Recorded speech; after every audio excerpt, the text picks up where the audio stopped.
Olá, queridos, tudo bem? Chegamos num ponto que muita gente está ansioso esperando, né? Hoje nós vamos falar sobre o capítulo 11, sobre as duas testemunhas do Apocalipse. Vamos ler o capítulo.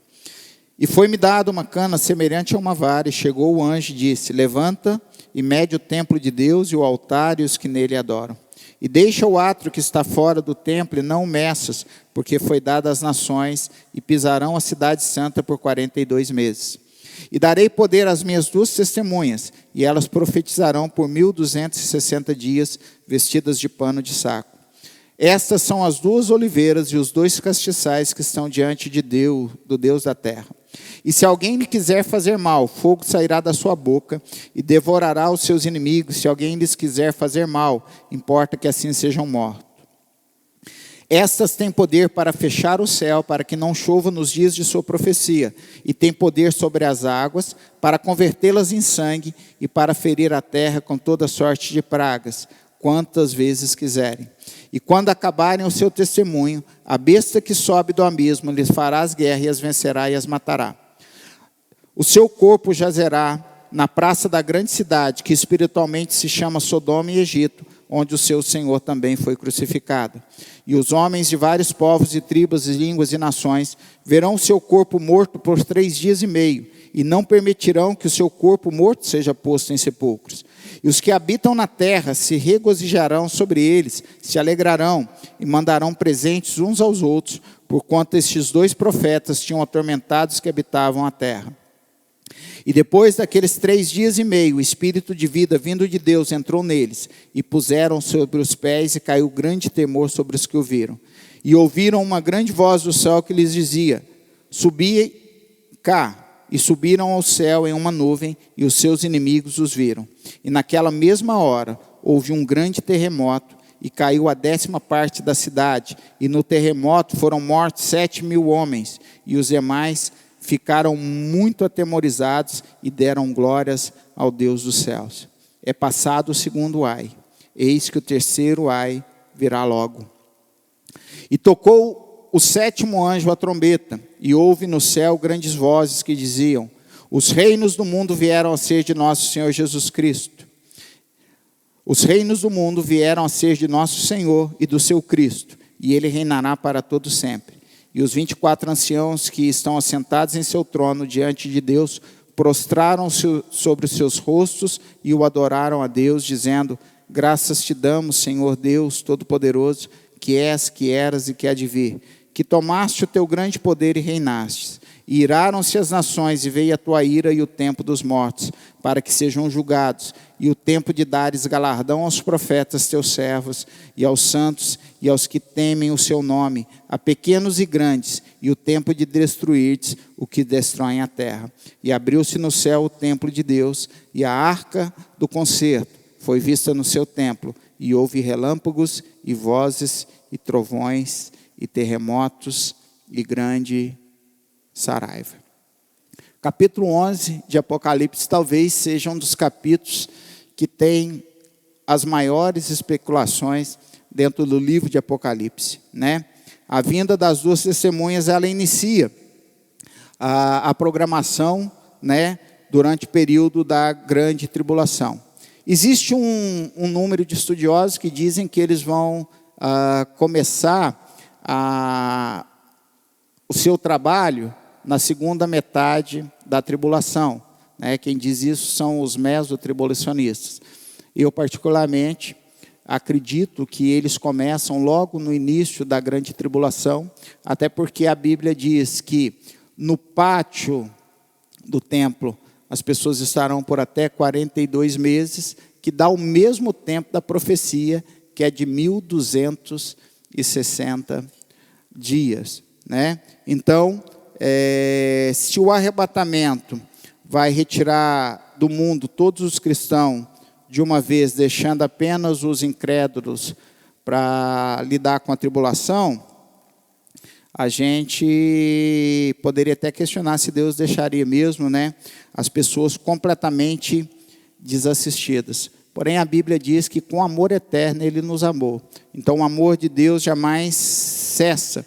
Então, de nenhuma maneira Deus iria deixar aí durante 3 anos e meio, né, o povo completamente desamparado.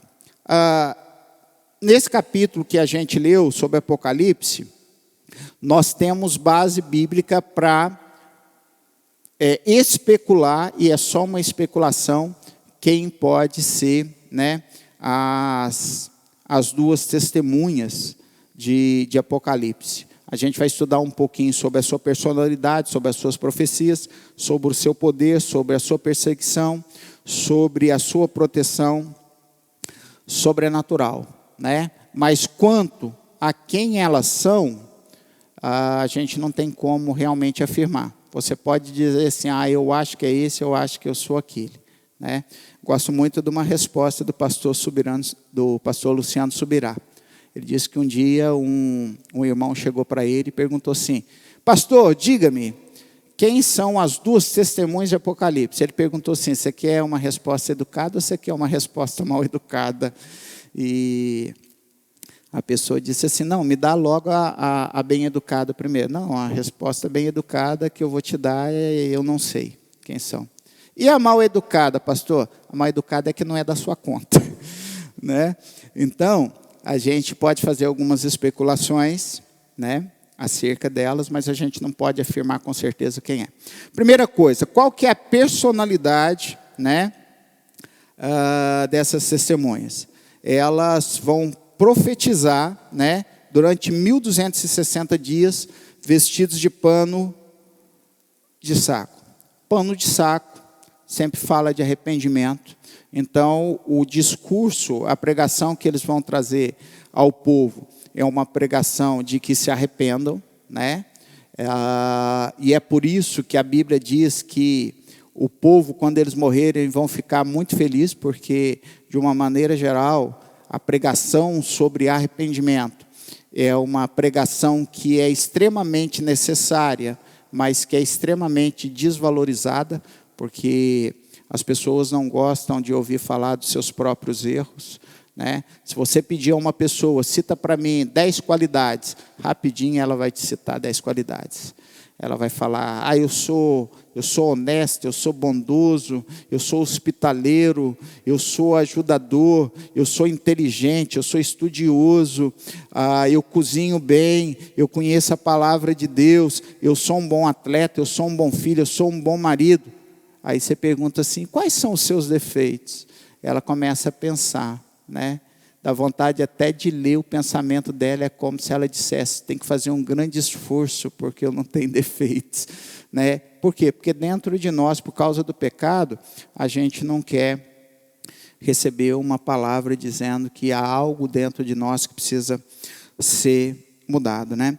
Então, essas duas testemunhas, elas vão atrair tanto a atenção para si, como elas serão odiadas. E assim, elas falarão, elas realizarão milagres, né? E vai chegar um tempo que elas também irão morrer, né? Aqui em Apocalipse 11:4, ela diz assim: as duas oliveiras e os dois castiçais que estão diante do Deus da terra, né? Alguns estudiosos entendem isso como sendo uma profecia do livro de Zacarias, né? Na visão que Zacarias tem, ele vê um castiçal de ouro com 7 lâmpadas e do lado delas 2 oliveiras abastecidas com óleo, né? Então, alguns acham que essa profecia fala dos 2 ungidos, que seriam as 2 testemunhas. De quem que está falando? Está falando de Josué, né, o sumo sacerdote, e está falando de Zorobabel, o governador que encabeçou a restauração do templo, né? Zacarias diz, não por força nem por violência, mas pelo meu espírito. Então, esses 2 homens poderiam ser as 2 testemunhas. Como o livro de Apocalipse faz referência a esse candelabro, então há um número de estudiosos que diz que pode ser Josué, também como Zorobabel, né? É uma hipótese? É uma hipótese, porque, como eu disse, em cima das duas testemunhas, é só especulação, né? Agora, é interessante que Apocalipse 11:3, né? O que diz? Vamos lá. E darei poder às minhas duas testemunhas. A palavra aqui, que é usada, nos mostra que essas duas testemunhas têm um relacionamento especial com Jesus. Têm um relacionamento íntimo com Jesus, né? Então, o debate ocorre desde o início dos tempos, né? E a grande maioria das pessoas que estudam escatologia, elas querem demonstrar, né, pela força do texto, que essas duas testemunhas seriam o profeta Elias e que seria também Moisés. Vamos lá ver por quê. O profeta Malaquias, né, ele diz que antes da segunda vinda, né, do Messias viria: eis que eu vos envio o profeta Elias, antes que venha o dia grande e terrível do Senhor, e ele converterá o coração dos pais aos filhos, e o coração dos filhos a seus pais, para que eu não venha e fira a terra com maldição. Malaquias capítulo 4, versículos 5 e 6. Né? Algumas pessoas consideram que foi João Batista que cumpriu essa profecia do livro de Malaquias, né? E embora o João Batista ele tenha vindo no mesmo espírito de Elias, fazendo a mesma pregação sobre arrependimento, a Bíblia nos conta que as próprias pessoas perguntaram para ele: tu és Elias? E ele categoricamente disse: não o sou, né? Então, por causa disso, a gente entende que essa profecia não foi cumprida no tempo de João Batista, então, que Elias poderia ser essa testemunha. Quais os motivos que nos levam a pensar sobre isso diante da palavra de Deus? Elias, ele foi elevado ao céu. Elias não passou pela morte. Elias foi arrebatado, né? 2 Reis, capítulo 2, versículo 9 e 11. Então, como as duas testemunhas também serão arrebatadas, então não, Elias foi arrebatado no Antigo Testamento e vai ser arrebatado durante o período da grande tribulação. Um outro versículo que fala a respeito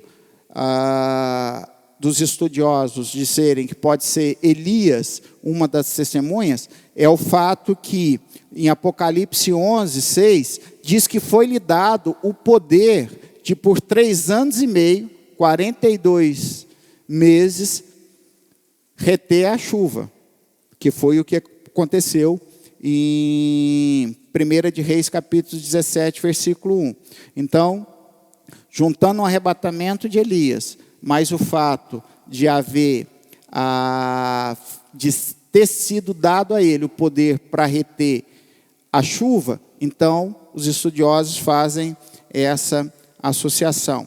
Uma outra coisa, a Bíblia fala que se alguém tentar ir contra as duas testemunhas antes do tempo previsto para a sua morte e para a sua ressurreição, que são sinais de Deus para a humanidade naquele tempo, a Bíblia diz que da boca deles sairá fogo do céu. Como Elias clamou por fogo do céu, né? E fogo do céu desceu, de acordo com 2 Reis, capítulo 1, versículo 10, né? E de acordo com Apocalipse 11, 5, porque lá em 2 Reis, capítulo 1, versículo 10, a Bíblia diz que aquele rei, depois que Elias já está extremamente estressado, e o rei manda falar com ele, e a Bíblia diz que chega o capitão da guarda com mais 50 e diz assim: homem de Deus, antes que ele fale, o estressado diga assim: se eu sou homem de Deus, que caia fogo do céu. A Bíblia diz que vem fogo do céu e mata aqueles homens. E aí vem a segunda leva, e novamente ele faz a mesma coisa: se eu sou homem de Deus, que caia fogo do céu, cai. E chega a terceira leva, e a terceira leva diz que o capitão já chega quase de joelho, olha, tenha pena de mim. E a Bíblia diz que o próprio Senhor diz para ele, ouve o que ele está falando e vai com ele. Por isso que servo de Deus não pode ser estressado, porque todo servo de Deus estressado mata o povo. Viu, meu irmão? Seja na presença do Senhor, tenha o Espírito Santo de Deus aí para você ter domínio próprio, né? E a Bíblia diz que em Apocalipse 11:5, e se alguém quiser fazer mal, fogo sairá da sua boca e devorará os seus inimigos. Então, essa também é uma das coisas, a duração da seca. Eu já falei, 3 anos e meio em 1 Reis 17:1, né? Assim também como fala em Apocalipse 11:3. Então, alguns estudiosos falam que a primeira das testemunhas seria o profeta Elias. Alguns estudiosos consideram Enoque como sendo a segunda testemunha. Por quê? Porque Enoque também foi transladado para não ver a morte. Entretanto, aí entra uma coisa interessante. Por quê? Porque a palavra de Deus diz o seguinte, que Enoque andou tanto com Deus, que Deus resolveu levar ele para que ele não experimentasse a morte. E aí fica uma pergunta. Se Deus não queria que ele experimentasse a morte lá no Antigo Testamento, por que ele vai experimentar a morte agora, na época da grande tribulação? Então, eu também creio que Enoque não seja, né? E os estudiosos, a grande maioria dos estudiosos, acham que seria Moisés. Por quê? Porque no Monte da Transfiguração aparece Elias e aparece Moisés, né? Entretanto, é preciso que a gente entenda que ali é como se fosse um tempo de passagem de bastão profético, né? O que a palavra de Deus diz? A palavra de Deus diz assim, até os tempos de João Batista se pegou a lei e os profetas, mas a partir de agora é chegado o reino de Deus. A quem que foi dada a lei? A lei foi dada a Moisés. Qual o principal dos profetas? Elias. Ali no Monte da Transfiguração, aquela reunião que ocorre de maneira sobrenatural e espiritual, é como se Jesus estivesse agradecendo a Moisés pelo que ele fez no tempo da lei e agradecendo a Elias pelo que ele fez no tempo dos profetas e dizendo, agora é comigo, agora é chegado o tempo de pregar sobre o reino de Deus. Então Jesus vai usar o Antigo Testamento como base, mas ele vai começar a pregar coisas novas, ele vai começar a pregar sobre o tempo da graça, né? Por que Moisés seria a segunda testemunha? Porque uma das características que eles dizem também é o fato que essa testemunha ela recebeu poder de transformar a água em sangue. Quem que fez isso? Moisés, Êxodo capítulo 7, versículo 19 e 20. E a Bíblia diz em Apocalipse 11:6 que esse mesmo poder de transformar a água em sangue também foi dado a essa pessoa, né, a essa testemunha. Um outro fato que os estudiosos também levam para a gente pensar é o fato que em Deuteronômio, capítulo 34, versículo 57, a Bíblia diz que Deus preservou o corpo de Moisés, né? Judas, capítulo 9, diz que Miguel contendeu com Satanás por conta do corpo de Moisés. Então, muitos estudiosos dizem que isso aconteceu porque Deus ia precisar do corpo de Moisés para poder trazer ele como a segunda testemunha, né? Eu entendo, de uma maneira geral, que quando a Bíblia diz que Miguel contendeu com Satanás por conta do corpo de Moisés, não tem nada a ver com esse assunto aqui. O que eu entendo é que o corpo de Moisés, encontrado por Satanás, embalsamado, ele seria motivo de idolatria. E como Deus não dá a glória dele para ninguém, Deus preserva o corpo de Moisés, mas não, né, exclusivamente para que eles fossem, né, para que ele fosse usado nesse tempo, né? Uma outra razão pela qual os estudiosos acham que é Moisés e Elias é porque, como eu já disse, Moisés representa o tempo da lei, Elias representa o tempo dos profetas, né? Então seria uma forma, principalmente dos judeus, né, dentro da nação, fazer sentido para ele que o representante da lei e o representante dos profetas aparecessem diante dele, né? Vou citar aqui dois grandes estudiosos da área de escatologia, Timothy Demme e John Whitcomb, e eles dizem o seguinte: não existem dois homens na história inteira de Israel dignos de maior respeito e apreço do que Moisés e Elias. Moisés, o grande libertador e o grande legislador que Deus deu a Israel, e os judeus do primeiro século, na verdade, consideravam que Moisés lhe havia dado o próprio maná no deserto. Deus levantou Elias para confrontar Israel numa época de grande apostasia nacional. Deus o vingou ao enviar fogo do céu e um carro de fogo e cavalos de fogo para removê-lo deste mundo. Os judeus do tempo de Jesus tinham um conceito tão elevado de Elias que, quando viram milagres de Jesus, alguns concluíram que era o próprio Elias que havia retornado. Então, nós temos todas essas questões. A Bíblia, do que foi, eu posso realmente pensar que pode ser Elias e que pode ser Moisés? Sim. Temos evidências suficientes para isso? Sim. Podemos afirmar categoricamente? Não. Deuteronômio 29 diz que as coisas ocultas pertencem ao Senhor nosso Deus. As reveladas deu a nós e aos nossos filhos, para que a gente saiba o cumprimento da promessa. Então, eu saber se a testemunha é Elias e Moisés, se é Elias e Enoque, né? Se são os sacerdotes, não muda em nada a história da salvação. Eu continuo precisando da mesma coisa para a salvação. Por que é legal estudar o livro de Apocalipse? Porque o livro de Apocalipse demonstra todo o futuro. Entretanto, nós como igreja, nós como cristãos, precisamos entender que a gente vai ver isso de camarote. A gente vai ver isso lá do céu. Lá do céu que a gente vai ver quem são as duas testemunhas, né? Porque aquele que tiver ficado na terra, que não subir na primeira leva, não vai experimentar a salvação, né? Então, a Bíblia diz que as testemunhas, agora nós vamos falar a partir agora das profecias, né?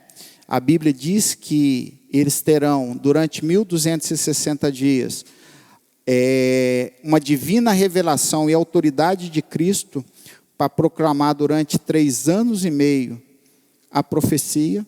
E que tipo de profecia eles vão trazer? A Bíblia diz que existem 3 tipos de profecia. A Bíblia diz que tudo que passar disso está fora. A Bíblia diz que toda profecia vem para edificar, consolar ou exortar, né? Então, nesse tempo, pelas vestimentas, roupas de pano de saco, ela vai ser uma pregação de exortação. Uma pregação de exortação, de se arrependa, misturada, né, com uma profecia também de consolo. Se você se arrepender, você vai herdar o reino de Deus, né? Então, falando sobre pano de saco, lá no livro de Gênesis, capítulo 37, quando chega a notícia dos irmãos de José com aquela mentira, olha e vê se essa túnica é do seu filho, né? Quando Jacó vê, e não sabendo da mentira dos irmãos que venderam José como escravo, ele entende que José está morto. O que ele faz? Ele tira as suas vestes e ele veste pano de saco. O que mais, pastor? 2 Samuel, capítulo 3, versículo 31. Quando Joabe, que é o capitão de Davi, assassina Abner de forma covarde, né? Contrariando uma ordem do seu rei. Joabe era extremamente desleal. E Davi só não desligou ele do seu exército, da sua deslealdade, porque Davi tinha uma dívida com ele, né? Por causa da questão de Urias, né? A Bíblia diz que Davi também se vestiu de pano de saco para chorar a morte de Abner, né? Então, a profecia, ela vai ser entregue tanto a judeus como a todos os homens de toda tribo, língua e razão, né? Então, conteúdo da sua primeira profecia é um conteúdo de juízo, primeiramente sobre os judeus, depois sobre os gentios, né? E a Bíblia diz que durante 3 anos e meio, eles vão pregar acerca do juízo de Deus, né? Aí tem uma pergunta muito legal. Por que 2 testemunhas? Porque a Bíblia diz em Deuteronômio capítulo 17, 6 assim: por boca de 2 ou 3 testemunhas será morto o que houver de morrer, por boca de uma só testemunha não morrerá. Primeiro, a testemunha precisa ser uma pessoa de idoneidade. A testemunha precisa ser uma pessoa que tenha credibilidade, que tenha fé pública. Então, o que Jesus está dizendo aqui? Se uma testemunha só estivesse pregando sobre arrependimento e vocês não se arrependessem, de acordo com a lei, eu não podia dar sentença de morte para você. Mas, através de 2 ou 3 testemunhas, será morto o que houver de morrer. Aquele que cometeu pecado e aquele que não se arrependeu, por causa da pregação desse evangelho, dessas 2 testemunhas, Jesus não vai ter nenhum problema de condenar eles, como também Jesus não vai ter problema de inocentar, de absolver aqueles que receberem a palavra dessa pregação e se arrependerem dos seus pecados, né? Então, nos tempos bíblicos, Deus sempre se serviu de 2 testemunhas. Vamos dar um exemplo. Qual o maior evento do cristianismo? O maior evento do cristianismo é a ressurreição de Jesus. Em Lucas, no capítulo 24, quando a Maria chega no túmulo e a pedra foi removida, quantos anjos estavam lá para testemunhar? 2 anjos.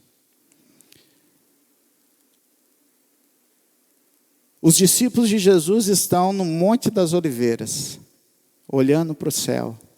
Jesus lá vai subindo. Quantos anjos aparecem? 2 anjos. E o que eles dizem? Varões galileus, por que vocês estão parando, olhando esse Jesus que está subindo?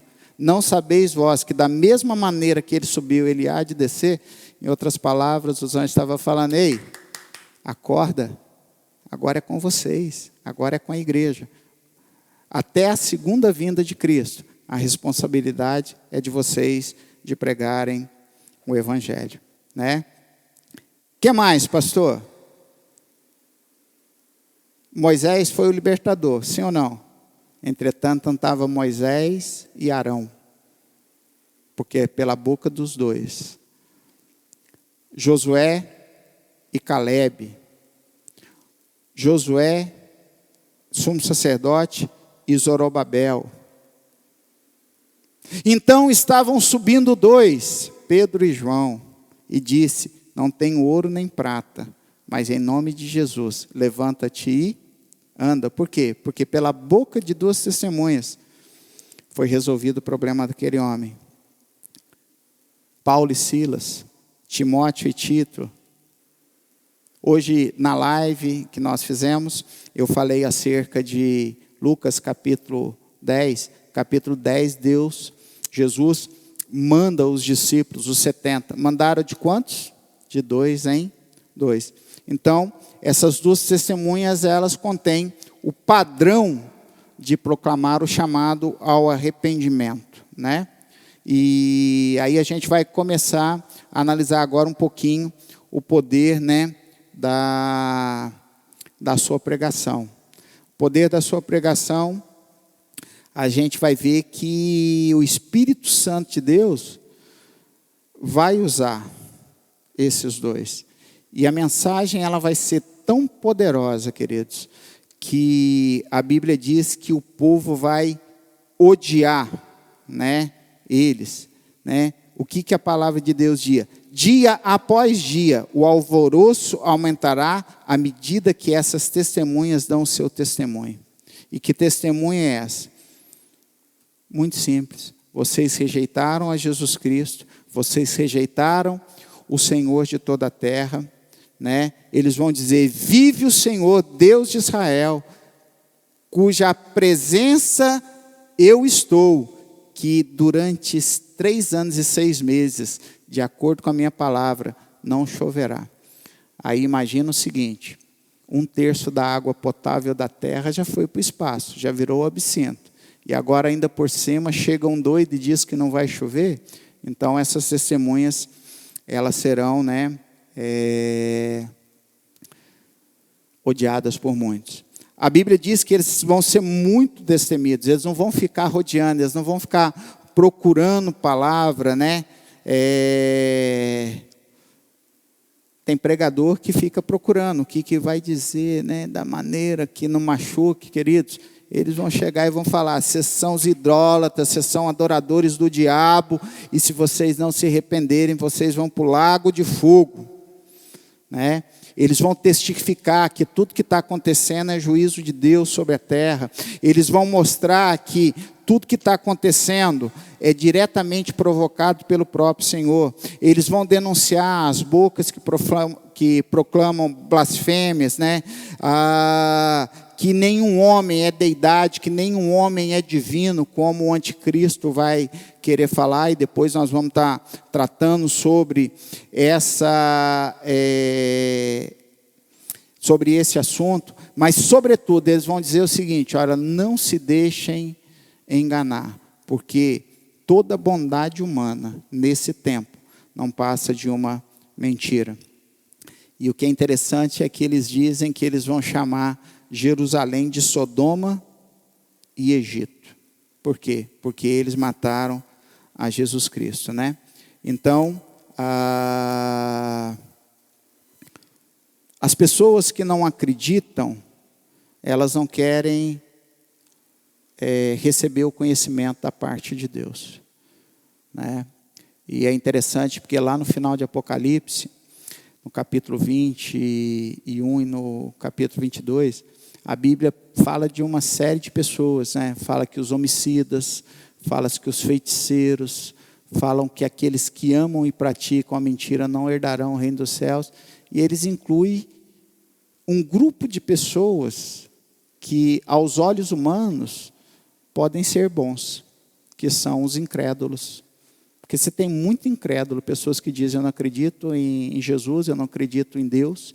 E são pessoas boas, são pessoas que fazem boas obras. Entretanto, a gente sabe que a gente não é salvo pelas obras, mas que a gente é salvo, né, pela graça de Jesus. Então, o que vai acontecer?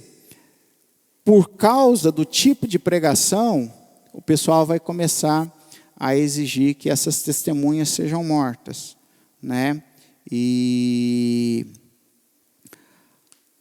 elas entendem que essa mensagem ela é muito incômoda. Entretanto, antes que eles sejam mortos, a Bíblia diz que Deus vai dar poder de lançar pragas sobre esses incrédulos, né? E essas pragas, elas vão vir sobre toda a humanidade e só não vão atingir os 144 mil que já são selados e as 2 testemunhas. Até aqueles que durante esse período já receberam Jesus, elas também serão alvos dessas pragas, né? A Bíblia diz que se alguém quiser fazer mal a eles, fogo sairá da sua boca e devorará, né, os seus inimigos, né? E enquanto eles estiverem fazendo a sua obra, eles não vão poder ser mortos. Quando eles terminarem, eles serão mortos, eles ressuscitarão e eles serão arrebatados como a igreja, né? A segunda praga diz que é a praga da seca. A primeira é vir fogo do céu, a segunda é que não vai chover. Durante 3 anos e meio não vai chover, né? E esses 3 anos e meio eles coincidem com o início da tribulação, que são os 1260 dias ou 3 anos e meio. A quarta praga vai ser a praga da doença. Essa é outra coisa também que dizem que uma das testemunhas vai ser Moisés. Por quê? Porque lá no Egito, Moisés, uma das pragas era a praga das úlceras, né? Era uma praga de doença. Então, isso também vai acontecer. Uma outra coisa que é muito importante dizer é que tudo isso que está acontecendo pelas testemunhas, esses milagres, eles não estão fazendo isso por rancor ou vingança, né? A intenção de Deus é, através disso, despertar as pessoas para que eles deixem a sua atitude pecaminosa e possam ter um futuro glorioso, né? E ao final desses 1260 dias, quando eles acabarem de dar o seu testemunho, a Bíblia diz que nesse tempo vai subir a besta do abismo. E aí a gente tem duas bestas, né, que a gente vai ver mais para frente. A primeira besta surge do mar. Quem é essa primeira besta? A primeira besta é o anticristo. O anticristo surge ainda durante o período que as duas testemunhas estão na terra. A segunda besta, que é chamada a besta do abismo, que é o falso profeta, essa já vai aparecer no finalzinho, e é essa que vai fazer guerra e que, entre aspas, vencerá as duas testemunhas por um tempo e as matará, né? Agora, o que é interessante é que as duas testemunhas serão mortas, né? E quando elas morrerem, a Bíblia diz que eles não serão enterrados. A Bíblia diz que eles ficarão jogados na praça pública. Num tempo de internet, que eu creio que será muito mais veloz do que a que nós temos hoje, o mundo inteiro vai ver que aqueles dois que estavam trazendo sobre o mundo um tempo, vamos dizer assim, de uma pregação que eu não gosto, agora eles são mortos. Vai ser tipo um feriado, querido, prolongado. A Bíblia diz que as pessoas vão se visitar e vão levar presente um para as outras. Aqueles dois, aquele pessoal que estava aqui na terra, aqueles dois que eram os perturbadores da terra, eles morreram. Vim trazer um presente para você, vamos sair para jantar, vamos fazer alguma coisa. Apocalipse 11:10 diz que eles vão jubilar, porque os atormentadores foram mortos. Sabe o que é mais interessante? Recebe essa revelação de Deus que está na palavra. É que é a única vez que diz que vai ter alegria na terra durante a grande tribulação. A Bíblia diz que vai ter um tempo de uma falsa paz, mas de júbilo, de alegria. A única vez que vai haver alegria na terra durante 3 dias e meio é quando as duas testemunhas forem mortas, né? E tem um autor que diz assim, eu não tenho o nome dele, mas ele diz assim: agora vem a revelação, o verdadeiro coração do homem, um gozo horrendo e insano, desumano e infernal, macabro, um deleite na morte das duas testemunhas, né? Mas aí, o que acontece? Eles estão debaixo de uma proteção sobrenatural. Apocalipse 11:11 diz: e depois daqueles 3 dias e meio, o Espírito de vida vindo de Deus entrou neles, e puseram sobre os seus pés, e caiu grande temor sobre todos aqueles que o viam, né? Então, depois de 3 dias e meio de humilhação pública dos seus corpos, acontece 2 sinais maravilhosos. O primeiro sinal, a sua ressurreição. O Espírito de vida entra neles. E como eu disse agora há pouco, num tempo de internet ultra rápida, em tempo real, todo mundo vai ficar abismado. Porque depois de 3 dias e meio, aqueles homens, as 2 testemunhas, elas voltam à vida. Então você imagina, né, que coisa tremenda e algo que o diabo não pode copiar. O diabo é incapaz de ressuscitar qualquer pessoa. E logo depois da ressurreição vem o segundo fato ainda mais marcante, porque o mundo inteiro vai ver o arrebatamento deles. Apocalipse 11, 12. Subi para cá. E subiram ao céu em uma nuvem, e os seus inimigos o viram. Né? Existe uma diferença marcante entre o arrebatamento da igreja e entre o arrebatamento das duas testemunhas, porque o apóstolo Paulo explica que o arrebatamento da igreja é: você viu, já foi. E o arrebatamento das duas testemunhas, ele vai ser visto por todas as primeiras. 1 Coríntios 15, 52 diz que o arrebatamento da igreja será como um abrir e fechar de olhos. Entretanto, todos os olhos verão as duas testemunhas sendo arrebatadas. Agora, o que é interessante é aquilo que Deus vai fazer para vingar as duas testemunhas. A Bíblia diz que logo depois que eles forem arrebatados, vem o juízo de Deus sobre a cidade de Jerusalém. E a Bíblia diz que 7.000 homens vão morrer. É interessante que o 6, que é um grande estudioso da escatologia, ele diz que aqueles que não quiseram sepultar os cadáveres das duas testemunhas, agora vão ser enterrados vivos sobre os escombros da cidade que caiu.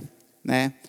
Vale relembrar que nos tempos antigos, houve um tempo em que Israel pegava os cadáveres das pessoas que morriam e que não eram de Israel e deixavam eles apodrecendo no vale chamado Vale de Inom, que foi a mesma coisa que tentaram fazer.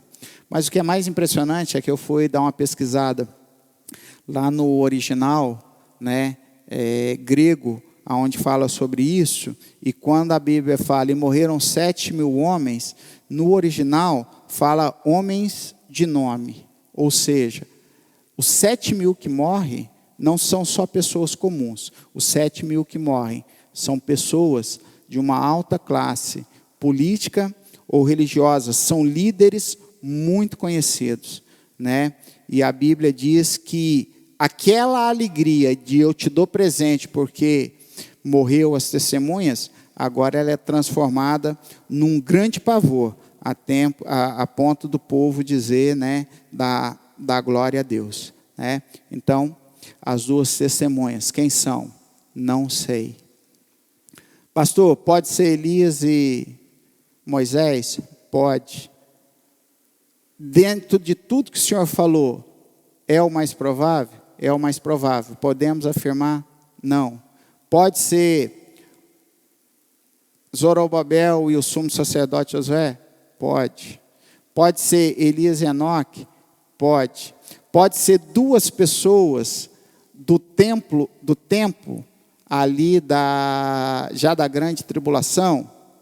Poder pode, mas para mim é a menor de todas. Por quê? Porque essas duas testemunhas são duas pessoas que elas são íntimas de Cristo. Ele chama ela de minhas duas testemunhas. Né? E para terminar essa aula, nós vamos falar da sétima trombeta, que é o finalzinho do capítulo 11, né? Onde o sétimo anjo trocou a sétima trombeta.